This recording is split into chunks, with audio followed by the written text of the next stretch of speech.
आवाज मानदेशाचा। मान तालुक्यातील धुळदेव आणि परिसरातील अवैध दारू विक्री म्हसवड पोलीस प्रशासनाने कडक कारवाई करून बंद करावी, अन्यथा तीव्र आंदोलन करण्याचा इशारा धुळदेव येथील सामाजिक कार्यकर्ते महावीर मामा ढवळे यांनी मान चौफेर न्यूजशी बोलताना दिलाय। सातारा लातूर महामार्गावरील धुळदेव येथे अवैध दारूची विक्री सर्रास सुरू आहे।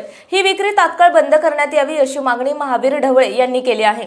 धुळदेव हे गाव सातारा लातूर राष्ट्रीय महामार्गावर आहे। तसेच धुळदेव येथे श्री धुळोबा देवाचे मंदिर आहे, त्यामुळे येथे भाविकांची गर्दी मोठ्या प्रमाणात असल्याने येथे दारू मागणी आहे।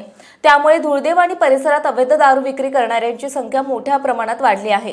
गावातच हा दारूचा व्यवसाय चालत असल्याने महिलांना, विशेषतः तरुण मुलींना याचा त्रास होत आहे। गावात अनेक ठिकाणी ही अवैध दारू विक्री होत आहे। म्हसवड पोलीस स्टेशन कोणतीच कारवाई करीत नसल्याचा आरोप महिलांनी केला। अवैध दारू विक्रीमुळे अनेक मुलींना अत्याचाराला सामोरं जावं लागत आहे। गावात मोठ्या प्रमाणात गुंड प्रवृत्तीचे वर्चस्व प्रस्थापित होत आहे। दारूचा व्यवसाय करणाऱ्यांविरुद्ध म्हसवड पोलीस स्टेशनमध्ये अनेक गुन्हे दाखल असल्याची माहिती आहे, तरी पोलिसांनी अवैध दारू विक्री करणाऱ्यावर कोणतीही कारवाई केली नाही। ही दारू दुकाने आता गावात सुरू करू नये अशी मागणी करून महिलांनी दारू दुकानांना विरोध केला। तरी या अवैध दारू विक्रीवर संबंधित खात्याने त्वरित कारवाई करावी, अन्यथा तीव्र आंदोलन करण्यात येणार आहे। मान चौफेर न्यूज संपादक बापूसाहेब मिसाळ, वरकुटे, मलवडी। आपल्या जिल्ह्यातील तालुक्यातील लेटेस्ट बातम्या पाहण्यासाठी आजच मान चौफेर न्यूज चॅनलला YouTube वर सबस्क्राइब करा आणि बेल आयकॉन प्रेस करा।